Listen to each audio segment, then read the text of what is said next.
इस वक्त की बड़ी खबर से, जहां वक्फ संशोधन बिल 2024 के लिए जेपीसी का गठन किया गया। 30 सदस्यीय जेपीसी का गठन किया गया है। लोकसभा से 20 और राज्यसभा से 10 सांसद इसमें शामिल हैं। वक्फ बिल पर अगले सत्र में रिपोर्ट जेपीसी सौंपेगी। जेपीसी में निशिकांत दुबे, इमरान मसूद का भी नाम शामिल है। तो ये बड़ी खबर आपको बता रहे हैं, जहां वक्फ बिल पर अगले सत्र में जेपीसी रिपोर्ट सौंपेगी।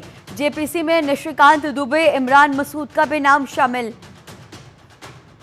वक्फ संशोधन बिल 2024 के लिए जेपीसी का गठन किया गया है। 30 सदस्यीय जेपीसी का गठन किया गया। लोकसभा से 20 और राज्यसभा से 10 सांसद इस जेपीसी में शामिल हैं और अगले सत्र में रिपोर्ट सौंपना होगा। जेपीसी में निशिकांत दुबे, इमरान मसूद का भी नाम शामिल किया गया है।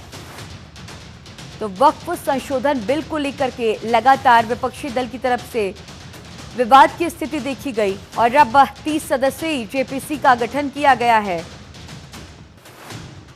लोकसभा से 20 और राज्यसभा से 10 सांसदों को शामिल किया गया है।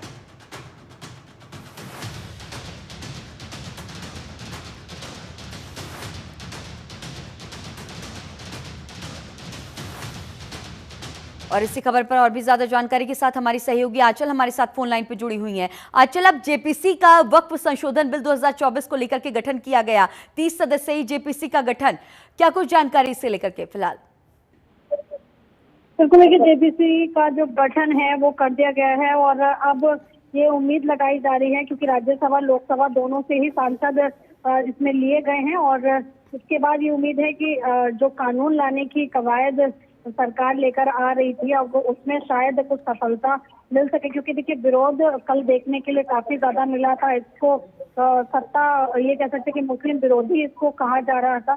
और देखिए जेपीसी की अगर बात करें तो इसके आने के बाद अब शायद जो विरोध है वो शायद कम हो जाए, क्योंकि दोनों ही सत्रों से देखिए सांसदों का चयन किया गया है और इसके बाद ये माना जा रहा है कि जो सरकार की कवायद थी शायद वो अब आगे चल के जो है इसमें कुछ कह सकते हैं कि सबकी सहमति से आगे कुछ अच्छी चीजें हो सके, क्योंकि अभी तक केवल और केवल विरोध था और विरोध इस स्तर का था कि इसमें टीएमसी हो, कांग्रेस हो, समाजवादी पार्टी हो और अन्य साउथ के दल हो, कई इसमें ऐसे दल थे जो कि लगातार विरोध कर रहे थे।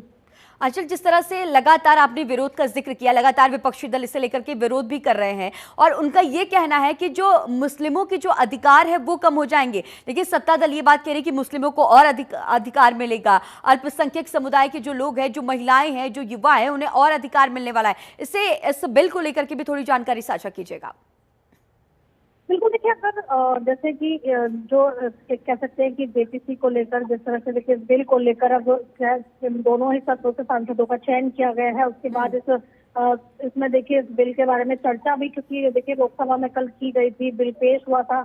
हाँ, इतना जरूर है कि देखिए मुस्लिम समुदाय की कई महिलाओं से चर्चा किए बिना वक्फ को लोग अपनी संपत्ति दे दिया करते थे और अब इसमें ये रहेगा कि मुस्लिम महिलाओं की भी भागीदारी रहेगी, उनसे भी पूछा जाएगा कि हम ये जो संपत्ति है या मान लो किसी की निजी संपत्ति है वो वक्फ को देना चाहता है, तो पहले अपने जो कह सकते हैं कि गृह लक्ष्मी है उससे भी पूछना पड़ेगा कि हम इस संपत्ति को दान कर सकते हैं कि नहीं कर सकते हैं।